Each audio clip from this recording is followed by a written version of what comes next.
Today our guest speaker is Max Greenfield. He's a writer for PictureList.com. I've been reading a lot of stuff. It's been really good. And also, Max works for the Nationals and also co-hosts Breaking Balls, great podcast. And also, what's been really interesting that Max has done is worked on K-War and G-War, just their alternations of F-War. And so if you're a baseball nerd like me, definitely read about what Max has done with those. That's really cool. Yeah, that's me. Thanks for having me, guys.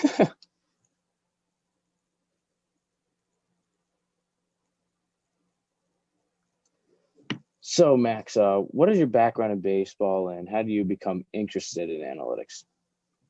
Yeah, so I guess to answer that question, I grew up out here in California, Northern California, close to the Sacramento area. I don't think there's anybody here that's from there, but if you are, cool to have somebody around. My dad actually went to Fordham. He's from New York. He raised me a Yankee fan. I played baseball pretty much my entire life up until my senior year of high school. I dislocated this shoulder 3 times in 7 months and this one 2 times in 7 months. So I had a conversation with my doctor and it was pretty much just not going to happen anymore. Playing days are done. And I was okay with that. At that point I was in more pain than I was enjoying playing baseball. So I was kind of just ready to move on. So I knew I wanted to stay around the game because I still loved it very much. So coming out of high school, I coached a little bit. I might go back into that. I don't know what's going to happen. But I knew when I went to U of A, I wanted to focus on baseball. I studied economics there. I did some baseball related projects there as well. And then after college, I went to work at Sports Info Solutions. For anybody who is like looking for a job in baseball fresh out of college, they also do football, basketball analytics as well. It's a really good starting point if you want to work for a front office. They also allow you to write if you want to write for their blog as well. Mark Simon runs their blog. I don't know if people know who that is, but he is a writer for The Athletic. So he used to work at ESPN. He's very, very smart. But after working at Sports Info Solutions for a little bit, sort of understanding more about sabermetrics and the data that they had and the role it plays with teams and everything, and talking to people who worked for teams, I decided to try and go get a job with a team. I went to the winter meetings in 2019. I had interviews with the Nationals, the Dodgers, the Angels, the Yankees, the Reds, the Cubs, and I think one other team that's escaping me right now. And I ended up getting a position with the Nationals. I was there for 3 weeks before, the world kind of stopped. Had a really good time, learned even more. That's where I sort of got introduced to the process of pitch design and Rapsodo information and Edgertronic and Blast Tech, which teams now use, which I may go over later. I don't know. But that's sort of like how I got into it. Just grew up a Yankee fan, but was around baseball my entire life. You can see that I will also advertise that I'm no longer a Yankee fan because I'm just a fan of whoever pays me. That's now my thought process. Right now, that's nobody, and most likely this year it's going to be nobody because the pandemic has cut a lot of jobs. But I'd still follow the sport. I watched when I was at SAS. I probably watched over 500 games that year of minor league, college, or professional baseball. Watched a lot of baseball. Watched a lot of baseball last year. It's pretty much always on. When it's not baseball season, usually basketball is on the TV. I'm a Kings fan. It's probably worse than being a Knicks fan, so I'm sorry. But not to one up your sadness, but I'm going to one up your sadness. But yeah, that's how I got into baseball.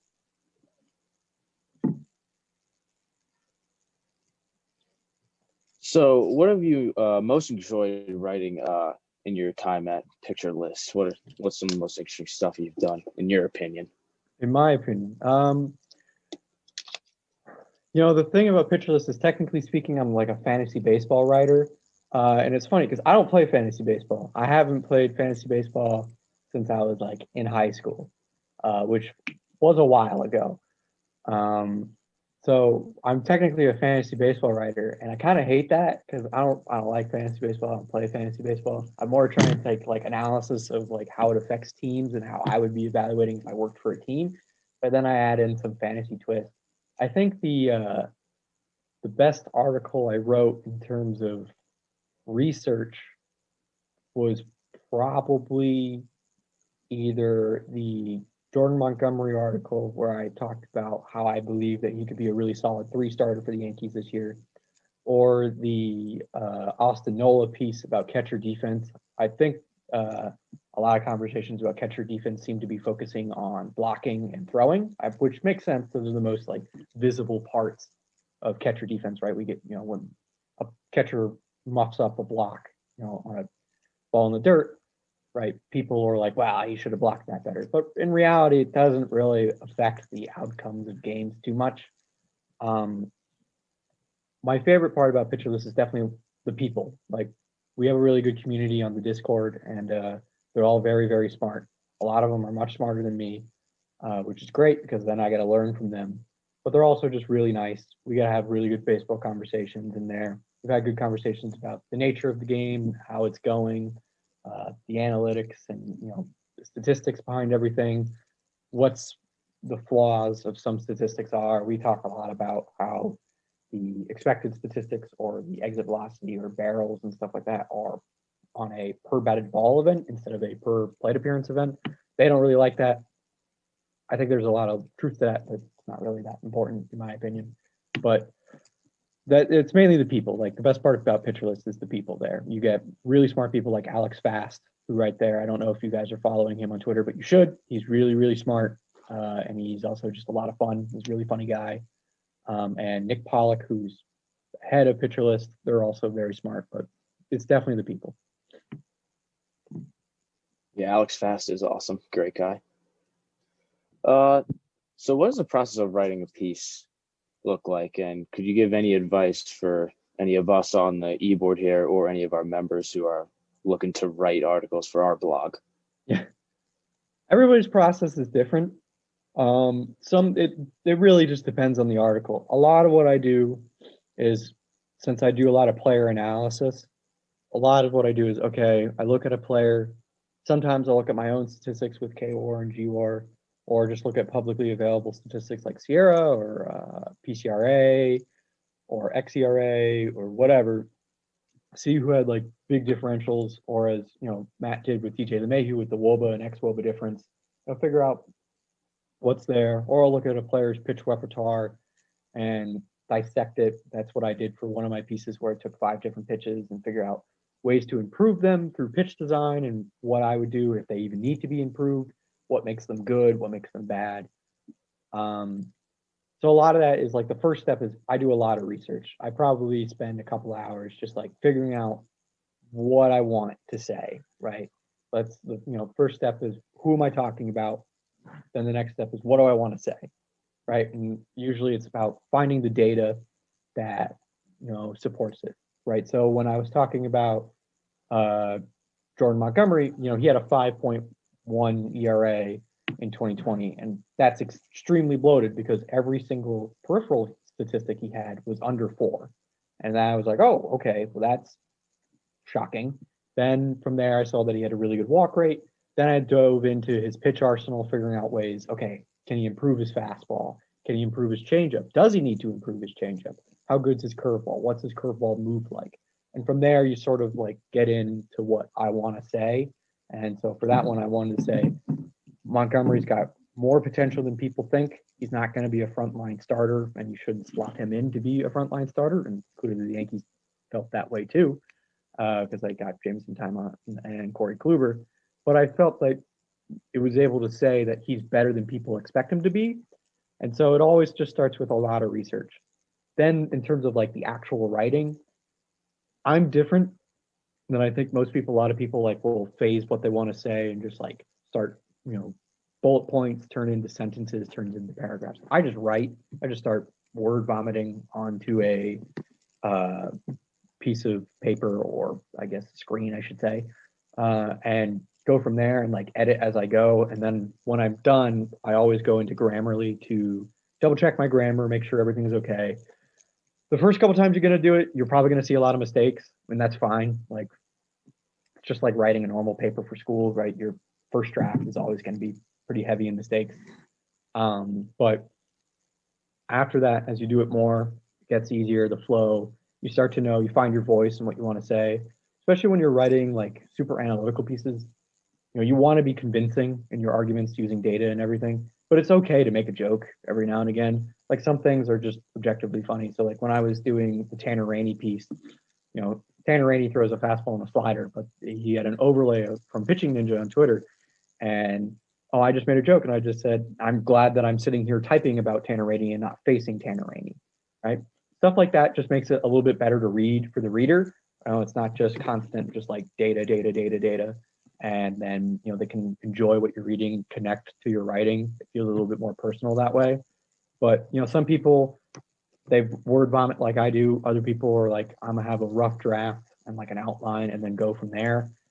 That's not really the way I do it. But if I were writing, I would just say the best thing you can do is just put words on paper. That's the first step, is just put words on paper, go from there.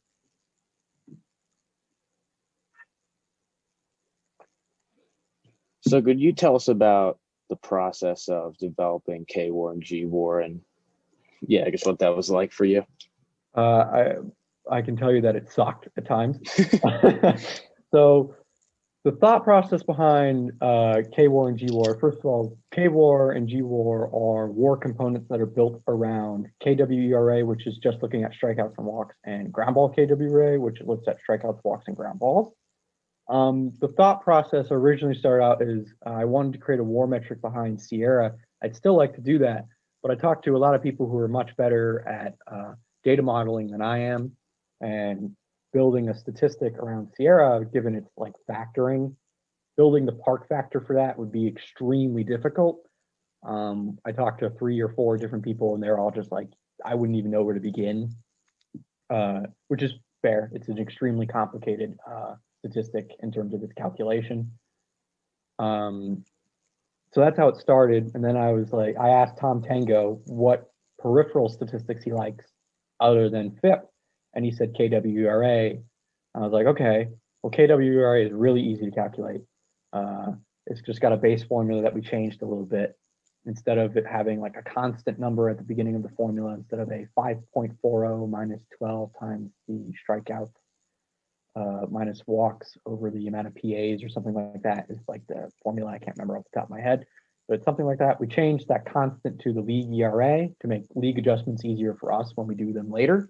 It also helps to put the KWERA values itself into context of like the league, because when we initially did it, Garrett Cole in 2019 had like a KWERA of 0.6 or something, which is blasphemous, absolutely ridiculous.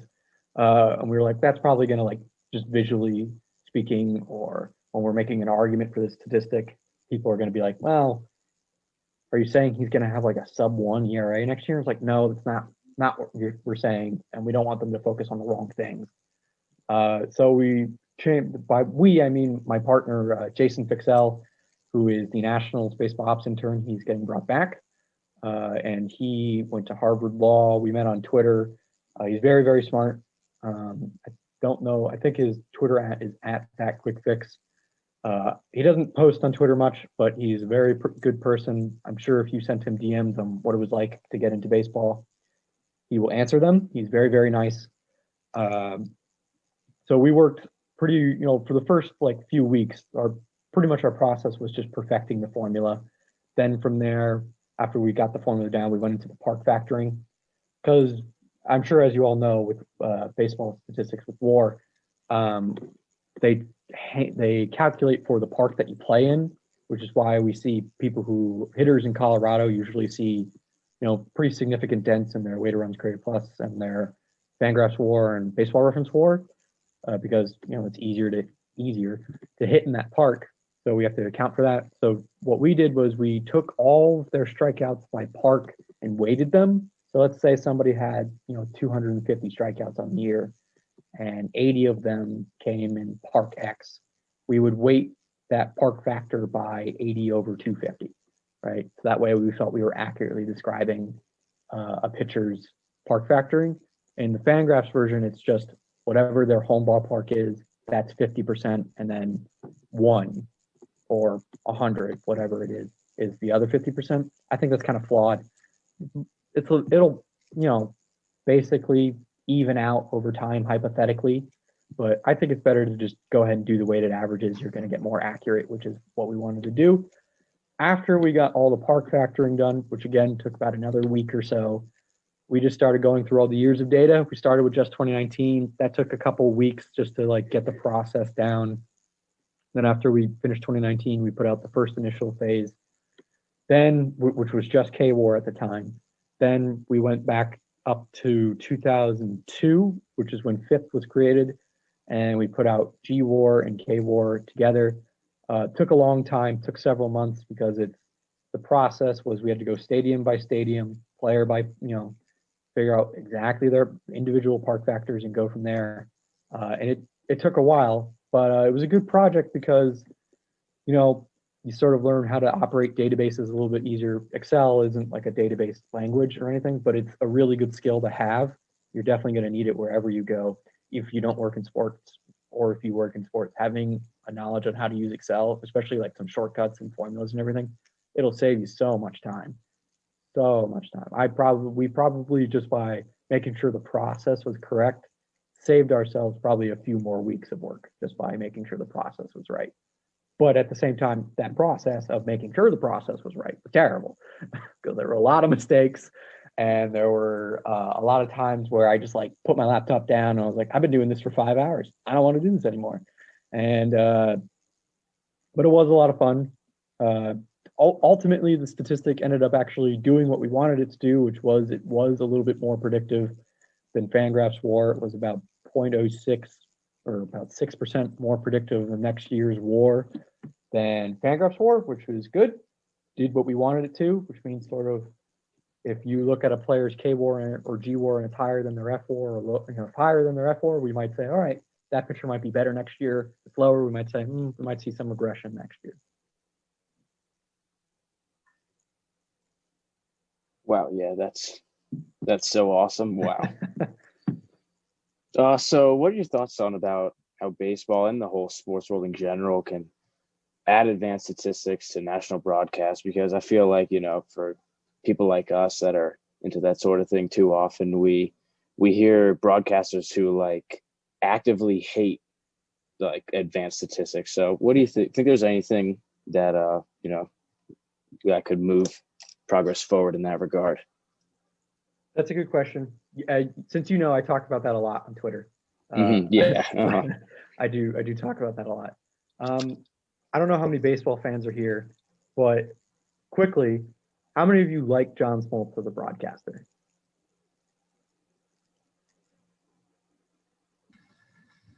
Does anybody like him? I guess is the better question.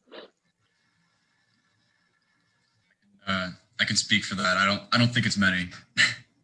Yeah. So it's a problem when every single person in here really doesn't like one of the people commenting on the biggest games of the year, right? I mean, it's undeniably a fault of the sport that John Smoltz gets to call some of the biggest games of the year.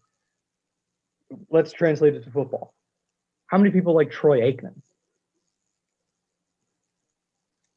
I feel like he's a little bit easier to like than Smoltz, but I think the consensus is still the same thing. I mean, he's not really that good at his job, right?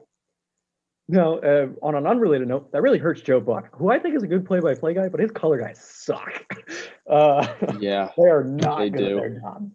But so it's not good for the sport when the people who are calling the game and broadcasting the game are actively just saying this is stupid. And I remember, I think it was in the World Series, it might have been in the NLCS, but the Dodgers were shifting against somebody, and they hit a ground ball through the shift.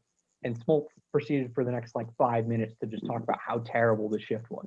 But then, not even an inning later, a guy grounds right in, hits a hard ground ball right into the shift that clearly the shift saved an out, right? And Smoltz doesn't say a word about it. And we're talking about something that's rudimentary like the shift. Not even a grand concept in baseball. The shift is just, they hit the ball here often, we should put people there. That's not really that complicated. But instead, we have John Smoltz just actively just ragging on the idea. And that's bad. Instead, we should be having people like Mike Petriello or David Cohn, or even sometimes the guys on the Mets broadcast who just sort of break down what the statistics are, how they're used, the benefit of them. And I remember, I think it was the 2019 ALDS between the Rays and the Astros. God, what's his name? He was a catcher for the White Sox and the Giants. Was it Przinski, I think?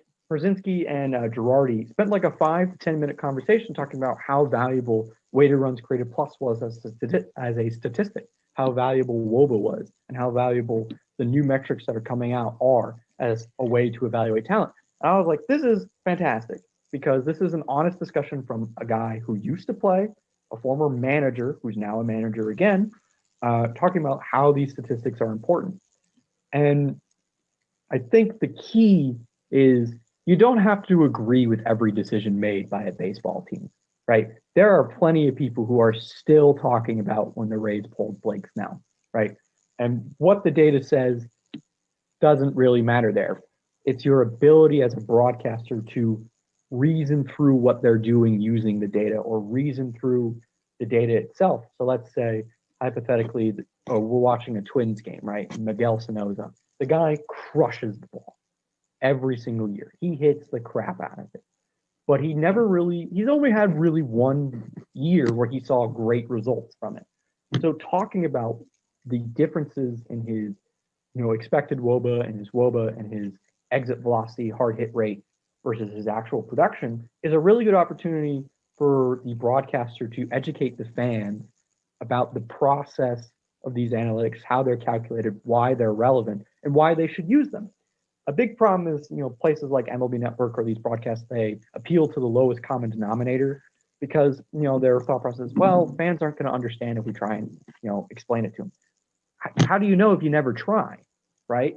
So it doesn't have to be complicated stuff. Like we don't have to go right into WOBA or expected WOBA. We can just start with, well, batting average is flawed and here's why. And then we get to WOBA and here's what WOBA is. Or ERA is flawed and here's why we should be using FIP to evaluate pitchers, right? Simple stuff like that. It's not hard, in my opinion. I think David Cohn is one of the best at it. He does a phenomenal job on the Yankees broadcast of just like explaining how these metrics are used, explaining the spin rates and the spin efficiencies, and just like what the movement is. That's mainly just because he is an analytical person. He's very, very smart. I've sent him statistics on Twitter before and talked about pitching before with him on Twitter and the DMs, and he's very, very receptive. And he's very, very nice and smart. So we need people like that being on the national stage. Problem is that I just don't think baseball has a litany of other issues that we are currently hopefully going to continue to discuss that should be addressed as well as this. But, in sports in general, this isn't necessarily analytics related. A large part of it is just like the old guard doesn't like the new game. I mean, what was it, like 3 weeks ago for you basketball fans? Shaq straight up told Donovan Mitchell to his face that I don't think you can lead a team to the playoffs. That is ridiculous. Like, that does nothing but harm the sport. You're not growing the game of basketball by telling a guy who has been an all-star and is a very good player that you think he can't lead a team. That doesn't help anybody. And also saying like, oh, I'm way better than all these people today. Who cares? Like, you retired 15 years ago. That's great and you're a great player, was one of the greatest of all time. You were a great pitcher, you were one of the greatest of all time. But we just want to hear your thoughts about the game today and explain it to us. Not just, this person sucks and I'm a crotchety old man. Like, that doesn't do us any good.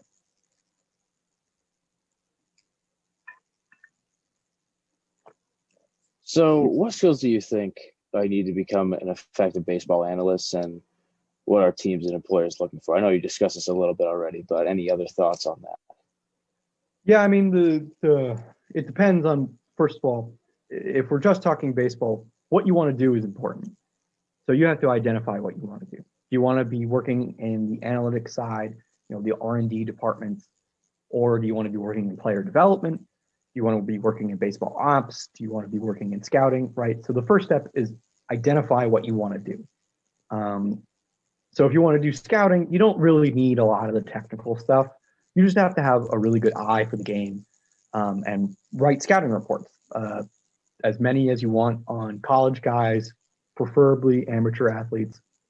So that way you can send it to them, and they understand what they're seeing. If you want to do player development, you want to know the data. It's really important to know the data. You don't necessarily have to be able to calculate things yourself. You can know how to code. It's not necessary, but you can. It won't hurt. But a big skill you should have if you want to do player development is speaking Spanish. Being able to speak Spanish would be huge. It would put such a leg up for you versus everyone else, because you can then communicate with the players that you're working with. You don't need a translator there. And that's a big part of it. A lot of these guys that are, coming in from spring training or at your affiliates, there's going to be a fair number of them that don't speak English, and you're going to have to talk to an interpreter to talk to them about the game plan or whatever you're going over with them.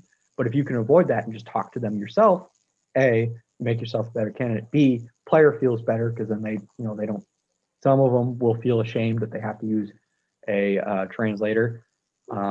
And you want to make it easier for them. If you want to work in baseball ops or in an R&D department, coding is going to be very important. R has become the main go-to for baseball teams. Knowing how to code with SQL, a database, querying language, is very important too, because you're going to be working with databases. You're going to have to look up information, and being able to do that on your own rather than asking somebody is very, very nice. Like, you'd rather just do that yourself if you can. Then if you're going to be working in a R&D department, you should be really good with R. Being good with Python is good as well. But also just running your own models, like finding statistics that you find interesting or trying to build your own. That's a good way to go about it. Employers, I think everyone thinks that they have to do this or that to get something on their resume. I had to be the manager of the baseball team, or I have to be a manager or equipment person for the basketball team and football team or something. Not necessarily. Like, those are definitely good points of, like, your resume gets through. But you can get to where you want to go without those things. I wasn't a baseball manager in college. I was an RA instead, and I don't have any regrets about it. I really enjoyed my time as an RA.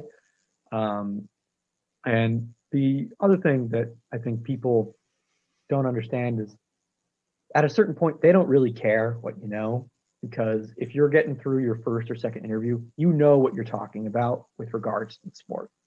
A lot of people they just want to know who you are. Do you fit with what they want to do, you as a person? And I remember when I was interviewing with Nationals, I felt a really good connection with them. And at the winter meetings, we had an hour conversation. I just felt like we got along really, really well. And that was great. But, they straight up admitted to me, like, yeah, your baseball knowledge is there. We're just trying to figure out who you are as a person. And that's much more important. Like, being very smart, that's great. That's going to get you far. But if you're just not fun to be around, people don't like you, you're not going to go very far. Like, that's just the truth. Is you need to be it's more important to be a good person than to be good at a job. If you're a good person and not as good, but you're willing to work, you're more likely to get hired than somebody who's good at the job but not fun to be around. Kind of, for lack of a better term, a dick.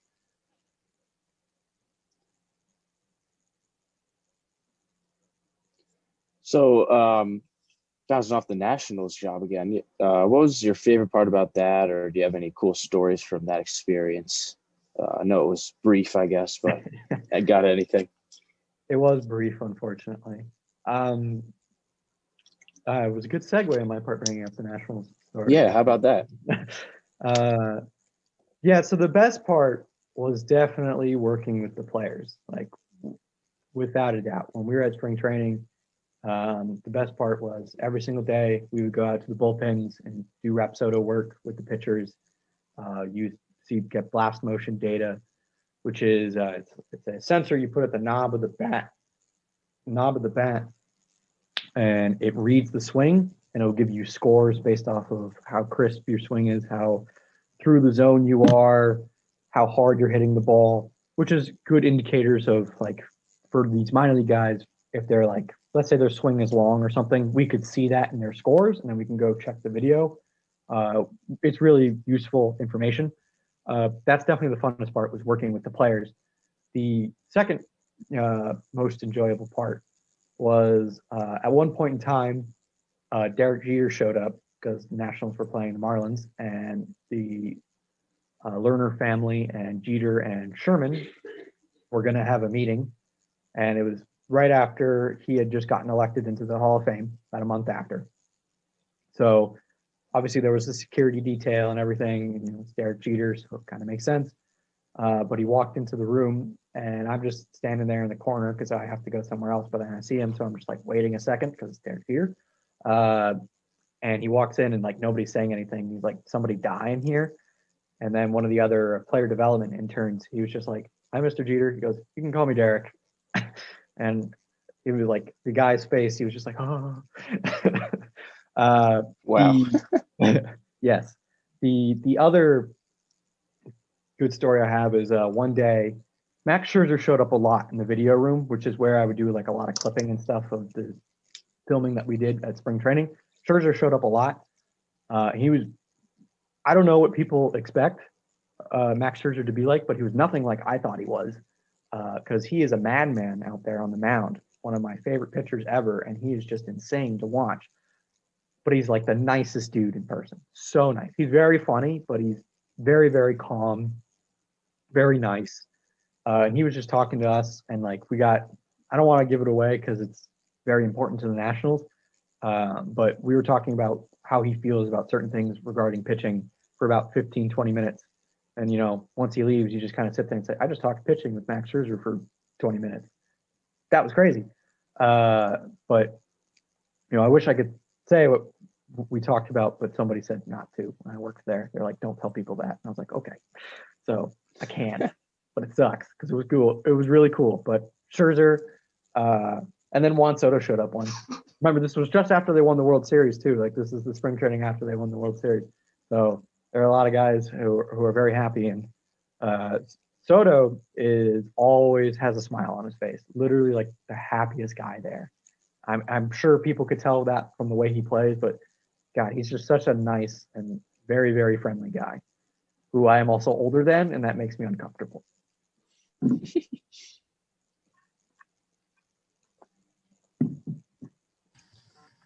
All right, Max, thank you so much for all those insights. Those were great. Now we're going to open up to general members and see if anybody else has any other questions. If you don't feel comfortable speaking, you can always put it in the chat. So yeah, we'll open it up. Please ask questions. Before anybody asks, I just want to say my Twitter was at the beginning. If you reach out to me on that, I will always try and respond to you with any questions you may have. If there's something I didn't go over with regards to like career path or something, I will try my best to answer. If you want me to edit your work or read your work, I'm happy to do that too. But yeah, if you have any questions, feel free to ask. Somebody's got to have something. I was in one of these clubs in college. Hey, Max, I got a question for you. There we go. What's up? I'm just curious about like your intern with the Nationals. Like, what was the title of your position? Like you said, you want to do like player development or DNR. I think you said like what was your specific like title? So I was a minor league video and technology intern, which sort of falls under the category of, it's usually an entry level position into baseball ops. So what I was going to be doing during the season was I would record every game and score every game using a scoring system and a recording system, as well as like when we have practices, I would video that, do the Rapsodo work, the Edutronic work for those practices and everything. So my official title was minor league video and technology intern. The process of getting that job was long, very long. I applied for the position, in October of 2019. Yeah, October of 2019. About a week or so later, my boss reached out to me. We had an interview at 7:00 in the morning, my time, which was a little rough. But I got up for it and handled it fine. Now I wake up at like 6:30 every day, so it's nothing. But back then, that was not the case. So then after about a week or so later, I had an interview with another one of my bosses and then somebody else who worked for the Nats. And, another good conversation. Then they said, we're going to reach out to you when we go to the winter meetings and set something up there. The winter meetings was about 2 weeks after that. The process at the winter meetings was they just said, we don't know, we'll probably do it on this day and just reach out to us when you're available. So I just kept texting them throughout the day when I was free. And then eventually we met up. And then I remember after the winter meetings, once I got home, 2 days later, I was taking my girlfriend to Disneyland for the very first time in her life. And I got an email on the way to Disneyland from my now boss. And at first, my heart sank a bit. I was like, oh God, I'm about to find out that I didn't get the position after 3 rounds of interviews. And it turns out he was just saying, our process isn't finished yet, but you're still in contention for a spot. And I was like, oh, whew. Can you imagine going to the happiest place on earth, finding out you didn't get the position that you really wanted? God, that would have been a bummer. That would have been terrible. But it didn't happen like that. So about a couple weeks go by and I haven't heard from them, and I have to let my old job at Sports Info Solutions know whether or not I'm coming back. And so I send my boss an email and I say, hey, I got 5 days to let them know if I'm coming back or not. He's like, okay, the assistant GM of the Nats is going to call you in about sometime in the next 3 hours. And I was like, the assistant of who, what? And so Mark Shalaba, the assistant GM, the head of player development for Washington Nationals, called me about 20 minutes after my boss emailed me that. And we spoke for about 20 minutes. And then the next day, my boss called me letting me know I got the position. But so the minor league video internship is usually the most common starting point. A lot of people, for whatever reason, that's just the most common entry point. It's usually the best way to grow with an MLB team is you start there. But the process was not easy. It was really long and really stressful. And if you go work in any sport, you're going to find that the process is long. Most of my friends who got jobs in the same sort of role with teams, it was like an interview or 2, and then they found out. I went through 4, and at that point I was like, what am I doing this 4th interview for? What else do you need to know about me? What did the first 3 interviews, 2 of them were an hour, not tell you? But it's all good. I had a really good time. The process was fun. Unfortunately, my affiliate was the Hagerstown Suns, which was one of the affiliates that got cut when the minor league shortened up or cut teams. Mine was one of them, so I got let go officially about a week or so ago, and that's okay. I kind of knew that was coming. Not their fault that a pandemic hit and minor league was completely cut last year, and a lot of affiliates got cut. That was a really long-winded answer, but I hope that answered your question. Anything else? Any questions about pitch design or statistics itself? Yeah. Hey, Max. I follow you on Twitter. Love your stuff on Twitter. Thank you. I've been reading a lot of stuff the past couple of weeks about seam shifted wake, and that's kind of something. I don't know. I mean, it took me a while to kind of completely understand what was going on there. I just wanted to hear your thoughts on what you thought about that and if it could even be something that could help pitchers in the future. Yeah, so that's a great question because it's the exact same question I had was, is this even teachable, right? Can we teach seam shifted wake? And so for those of you who are not baseball fans, this might sound extremely complicated, but I'm going to try and show you. So it mainly affects changeups. So we're going to look at a changeup grip here. Here's a classic circle changeup grip. And most of the time when you're gripping a ball, right, you release off the seams, you get a certain spin, right? And its spin direction will stay relatively the same, right? But then somebody did research on, how changeups and sinkers, their spin direction seems to change throughout the flight of the ball to home plate from the mound. So what they found out was something that was your grip and the orientation of the seams was affecting the spin direction of the ball, which was affecting the movement. So the components of, just a general pitch are you have your raw spin, whether it be a curveball, with pure topspin, or a fastball with pure backspin, or if you get a slider that has pure, side spin with, a gyro component, right? So you have that. Then you have your spin efficiency, or your active spin percentage, which is the amount of RPMs per the total RPMs that are dedicated to movement. That's a really complicated issue. I don't want to spend too much time on that, other than the fact that it can be really misleading and it can be very confusing.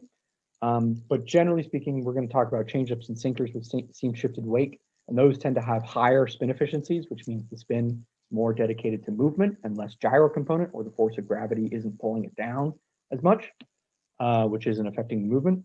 So what's basically happening is, if I release this changeup here, right, and I pronate it, right, and it's coming out of my hand, all of a sudden the spin direction in the middle of the flight might change a bit because of how I'm manipulating my grip and manipulating the seams of the ball. The better question, which is what Peter asked at the end, is it actually beneficial to pitchers, and can it be taught? The answer is, we're not entirely sure if it can be taught. We are pretty confident that it is beneficial, though, that it creates more movement, and it can create sort of deception, right? And can get people off of your fastball a little bit more, or your sinker a little bit more, if you're somebody like Zach Britton or guys who throw sinkers and changeups. The better question that we have yet to identify, and I've spoken to Eno Saris about this quite a bit, and other people, and Tom Tango, and the guy who created it himself, like Barton Smith, Dr. Barton Smith, and we're still trying.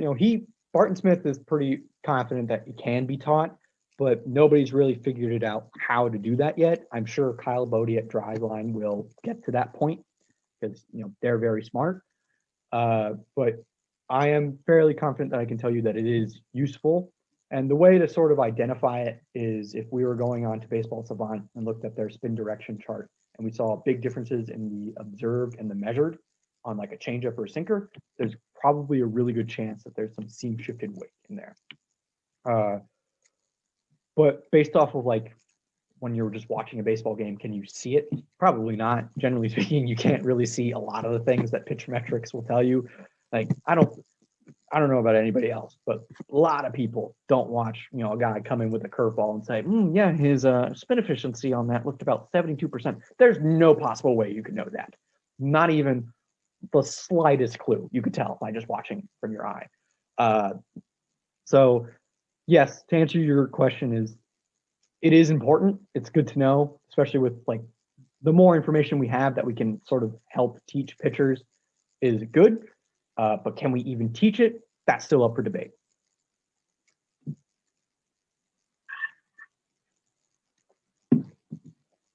Anybody else? Anybody else got anything? I spent a lot of time talking about pitching, but I did a lot of catcher research too. If anybody's a catcher fan, if anybody has a question about anything regarding just career in sports, I can answer that too. I was in one of these clubs, guys. I remember what it was like. Don't be afraid to ask questions. Ask as many as you want. I mean, just to ask another one. I'm also obviously catcher framing was huge. I think like 2014, 15, maybe a little bit earlier. But I don't know if you have any insight into like maybe where it's going. I don't think it's trending this direction, but there's a lot of talk about the electronic strike zones and how you think. Like, I just want to know how you might think that would completely change the catcher position. Yeah, the electronic strike zone, I go back and forth on whether or not it's actually going to be useful or not. I love framing. I think the art of framing is just like, I love watching Austin Hedges and Yasmani Grandal like go to work back there. I think it's super appealing when you are able to watch a catcher sort of like sink in to the strike zone without really moving their arm. They're just moving their wrist and everything. I think that's really cool. I understand not everybody's like that though. And getting the call right is really important, especially if you're a Yankee fan. I don't think you want to watch Aaron Judge get rung up on a slider low for the 7,000th time in his career. I think you're probably a little sick of that if you're a Yankee fan. But yeah, it completely changes how A, we train catchers, B, how we evaluate catchers, and C, just like the general consensus of the value of the position. right? Like a large chunk of catcher value comes from their ability to steal strikes. And that's, you got to do that every single pitch, right? You could have the opportunity to steal a strike. And the more strikes you're able to steal, the more runs you're saving your team. And the more runs you're saving your team, the more wins you're going to get, right? But if all of a sudden it's just like, well, it's an automated strike zone, nobody really cares how you receive the ball, right? The computer's going to tell you if it's a strike or not. But now all of a sudden it's like, can you stop the run game? Which, guys don't really steal much anymore. I don't remember who led the league in stolen bases in 2019, but it couldn't have been more than like 45. I remember Ricky Henderson stole like 100, not even like 25 years ago. So, the game's changed dramatically in that regard. And blocking will all of a sudden become a lot more important because what are you trying to receive a pitch for? Just if it's in the dirt, you got to block it, right? I don't know whether or not the electronic strike zone is good, but I can tell you like it'll severely deplete the value of the catcher position. But also at the same time, it will help raise values of guys like James McCann, who I know he was a really good framer in 2020, but I'm sure you all understand that defensive statistics in baseball are subject to a very small sample size, especially catcher defense, because it's so fluky. I mean, we're talking about, I think he caught like 100 innings this year. He's got thousands of innings of horrible play behind the plate. Now he has 100 innings of good play, and we're supposed to assume he's a good defender. I don't think we can really do that. So, I mean, if the question is, do I want the electronic strike zone? My answer is probably no. I don't want to do that. But if the question is it good for the game? That's a question I can't answer. But I can tell you very confidently that it'll change how we evaluate the position a lot. Like catcher, I think is seen as like the most valuable position on the field, especially if you look at Fangraph's positional adjustments. It's the one that gets the biggest bump in their WAR, which makes sense. It's the most grueling position, and it'll still be very grueling, but the importance of it now really just it goes away. People like Yasmani Grandal will be fine because he can hit, but I mean Austin Hedges will be out of a job. He'll be out of baseball, and that sucks.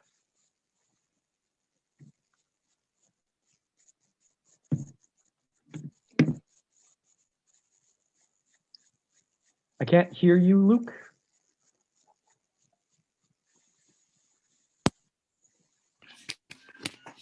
Me now? Yeah, I can hear you now. Okay. So just like based on a career in sports, right? So I'm kind of interested in psychology. That's my major. So is there like you were with the Nationals? Is there departments on baseball teams like a psychology department or like I don't know, like a mental health kind of aspect? And then I'm also interested in like baseball analytics too. So I don't know if there's any combinations and stuff like that. Yeah, I mean, I think people who follow me on Twitter will probably say I'm always looking for a way to calculate something that's not calculable. And that's definitely going to happen in baseball. I can tell you very confidently that a lot of teams are growing, mental health services in all of sports, which is great. Let me preface it by saying that is fantastic. We need to change the conversation around mental health. It's very important. A lot of these guys suffer from some form of anxiety and depression, and we need to change the conversation around those things because conversation just in America and in the world generally is just not very good around mental health. So I can tell you that those departments are growing and there are opportunities there. I saw a few mental like skills coaches positions that a lot of them required some form of a graduate degree. So if you plan on going to grad school, that's something you could do. If you don't, then I don't know. I don't know enough about that department or field to really say, if you can get a position without a graduate degree. But I can tell you that, yes, those departments do exist. And I can tell you that a couple years ago, I went to the Sabre Case Conference in Arizona during March, during the spring training of every year. And the Seattle Mariners were open about how they try and find a way to calculate the mental abilities of every one of their players by just asking them a lot of questions, and sort of they get a score, and that score can change. And they said, we have no idea if this is going to stick or not, but we're going to try and see. There's this idea, let's talk about like this idea of clutch, right? If players are really clutch or not, especially in baseball. if there was a way to calculate, let's say, players who are better able to handle the bigger moments, every team in every sport would jump at that, right? Because let's say, there's a lot of talk in baseball analytics. Let's say we shouldn't really have a set closer, right? It's just whoever is available in the biggest spot. If your best pitcher is available, you should go to him. So, like in the Yankees case, their best reliever is either Aroldis Chapman or Chad Green, right? So let's say Chad Green's already been thrown, but it's the seventh inning when there's runners in first and second and one out. Some Yankee fans would tell you that they should go to Aroldis Chapman there. I push back on that because after talking to a lot of people at the Nationals, a lot of coaches and a lot of players, the mental aspect of getting those last 3 outs is just so much more difficult than we understand as fans. It takes just such a mental ability to just flush it, whether it was good or bad. Like if you, let's say, in the previous game, Aroldis Chapman struck out the side through 11 pitches and hit 102 miles per hour. There's no guarantee that the next day he doesn't absolutely get rocked. And that's just the nature of every reliever. But for closers, it's even crazier because usually you're coming in the game's on the line. So the Mariners were trying to basically calculate a score to better identify people who could close, better identify pinch hitting situations for guys who come up in big spots, which hitters could handle those pinch hitting situations, which hitters can't. Was it effective? They weren't really sure. This was 2018 at the time. So this was, 3 years ago. So things could have dramatically changed. And, I'm not privy to that information. It's very private. But I can tell you that teams are having those conversations, and they should be, because if we can figure that out, that's something that would be totally useful. And yeah, psychology, mental health, like that stuff has become way more important, as it should be. We should be talking about those things. It's very interesting. Thank you. I didn't even think about some of those things and like what you could really do with it, like with the analytics side too. So thank you. No problem. Thanks for asking the question. I just want to add on to that answer if I could. Earlier, Max talked about learning Spanish and the importance of that. And I think if you're going into any sort of psychology role with a team, knowing Spanish, huge plus. International players are under so much pressure and are so new to the American culture that having the ability to speak 2 languages would just be an absolute boost to that type of role. Yeah. Speaking Spanish, I'm currently learning it. I do it, all it takes is like 15 minutes a day. I've been doing that for 327 days, I think, in a row. Oh, man, that's so long. So speaking Spanish is really important because you're going to meet players who they're afraid to talk because their English isn't very good. So if you can speak it to them in their native language, players who speak Spanish, that's a huge plus. It just makes them feel better too. Like I've read several players who say they don't talk to the media because in English, even though that they can speak English, because they're afraid that they don't know all the words and it'll come out misconstrued and the media will vilify them. It becomes more apparent in big markets like LA and Boston and New York, right? In places like Cincinnati, there's not really a large media presence there. But the point still remains is like those players, if you can speak to them in Spanish, it makes them feel better. And I love baseball. I love the numbers and everything. But sometimes there's just something to be said of like, you're not in the right headspace for it, right? And you're not in the right mental ability to pitch. You're not in the right mental ability to go out and hit, whatever it may be. You got the yips or something, right? So that stuff is really important. Being able to communicate to a player in Spanish, or if they're whatever their native tongue may be, when they're going through struggles, may actually help them a lot. Yeah, definitely, especially when they're like so far from home. Yes. And it's just kind of difficult. Probably don't have many people they know. So yeah, that's a good idea. Are you using Duolingo to learn Spanish? I am. I used to do that. I need to start doing that again.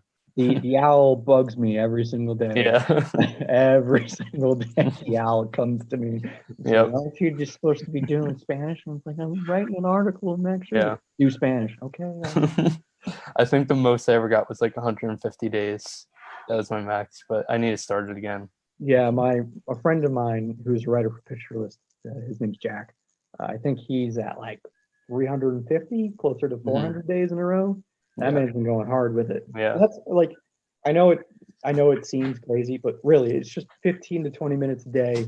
Do 2 to 4 lessons a day, and you'll slowly learn. Don't try and do more than that to learn quicker. You're just going to burn yourself out. Just stick with the 2 to 4 lessons a day. It'll take a long time to learn Spanish, but just by doing that for almost a year now, I'm able to pick up on some things when people speak Spanish to me, like, or if they're speaking Spanish around me, there are like words I can pick out, sort of like put the sentence into context and use context clues to figure it out. Don't try and learn it any faster. That's actually just good advice with whatever you do, whether it be coding or writing scouting reports. Don't do it all at once, like so much at once that you get burned out. Take your time, let the process go. As I said, like for me, when I write, it's just word vomit. If you want to go slower in your process, that's fine. Like take as much time as you need. Plan accordingly. A lot of you, all of you, should still be in school. So you all got assignments and stuff to do. I'm not in school anymore. Still weird to say, but so I have as much time as I need. But plan accordingly around your schedule and everything, especially when things actually go back to normal, if that ever happens. I would say that a lot of you are going to be shocked with like you don't have as much free time as you thought you used to and stuff like that. Because when you guys were going through eBoard, I was like, wow, you're all young. I've been following Matt on Twitter for like 2 years now, and I just learned he was 19 this year, and that made me feel really old, and I hate it. It's funny. Any other questions? Yeah, throughout your time with like the Nationals or even your career in general, have you noticed any like players that are more reluctant to like buy into analytics, and do you think this has a negative impact on their performance? Negative impact on their performance. I haven't been around the players enough to really know that kind of thing. I can tell you very confidently, yeah, players don't always buy in. We had a guy at the Nationals who every time we gave him his flash motion sensor, he was just like, I hate this. And then once we took it away, he's like, you can keep that, burn it, throw it in the trash. I don't really care. Like, just get rid of it. And maybe it's just because the Nationals were just starting out with this tech. It was their first year of using it, so that's definitely a part of it. But the other part is like players themselves are way more old school than they let on. The Yankees guys are pretty good. When we listen to like Luke Voigt talk about hitting and how he talks to their analytics department, right? And the information he's getting, that's really good. Most players aren't like that. Most players are very hesitant to the change. And, you can't really blame them. They got to this point without all that tech, right? They got to the point that, no offense, I'm never going to get to, right? Like if they're sitting there like, well, I'm here playing shortstop for the Washington Nationals. What do I need, with that tech? It's not going to help me make it better. I got here without it. On the one hand, it's like, you're right that you got here without it. But the biggest thing I like to say is you have scouting reports on opposing pitchers, right? What if we were able to give you a scouting report on yourself to help make yourself better? Wouldn't you want that information? Hypothetically, this data could tell you something you didn't know. It might not, and it might be pointless, but it might also tell you something you didn't know at the same time, and that could be really valuable. But yes, there is a lot of pushback from players. Some teams are better about it. Like, you never hear a guy on the Dodgers complain about it because it's been with them for, 4 or 5 years now. They've been using this tech, and it's just kind of ingrained in their system, right? All these guys come up with it, and they're just like, yeah, like that's just what we have. And another part is like, as the younger generation comes from college and stuff, almost every major college program now has like pitching labs, right? Wake Forest, Vanderbilt, a bunch of places have straight up pitching labs. And so that'll help change the conversation too. But yes, there are some aggravating moments with players not wanting to use the tech.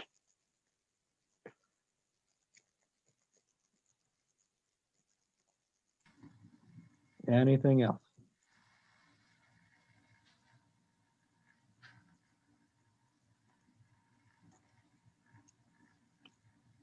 All right. Well, if nobody has any other questions, in the interest of time, I know we've been here for an hour and 20 minutes, and I've enjoyed all of them, but to close things out for the day. So thank you, Max. Thank you for coming. It was really interesting learning more about what you had to say and the insights you had from all your incredible experiences. So with that said, if you guys aren't following us on social media, make sure to do so. And obviously give Max a follow if you haven't. I forget which social media handle is. Yes, you can follow me on Twitter at GreenfieldMax18. Greenfield spelled exactly how it sounds. I know that might be revolutionary for some people, but it's really just green and field, I promise. And just shoot me a DM if you follow me. I don't always see everybody who follows me and everything, so I can follow you back. And then if you have any questions about anything, whether it be baseball related or just career related, I always try my best to reach out to people that I know to put you in touch with them. I do have a few people who work for teams that did informational interviews with myself. I didn't really talk about that much, but big part of like this process, if you want to work in sports, don't be afraid to reach out to people. I probably sent over like 1,000 emails and LinkedIn messages to people the past 3 years. And yeah, I didn't hear back from every single one of them, or else that would be a lot. But you should do that. Like, don't be afraid to reach out. I can go over with you how you should send those emails and how you should send those LinkedIn messages, because once you get an informational interview, trust me, once you ask the question, is there anything more I can do? The answer is you've already done enough by just having the informational interview. People will appreciate that and they'll keep you in mind. When I went to apply for an Angels position, I know their director of baseball ops, and I name dropped him, and like he was like, yeah, he'd be good for the job. Didn't work out, just wasn't doing the coding that they wanted to do, but that's just the direction that they went. But yeah, I mean, reach out to me. I will always respond, especially if you say you went to Fordham. Again, my dad went here. And if you're following me and I'm not following you, please let me know so I can follow you. It's just much easier to communicate that way. And then don't be afraid to ask questions about anything, except for like private stuff. Don't ask me. I'm not gonna. All right. Thank you all for coming, and we'll keep you in the loop. So that said, I think we're all good. Thanks, guys. Thank you, Max. Thank you, Max. Thank you. Thank you.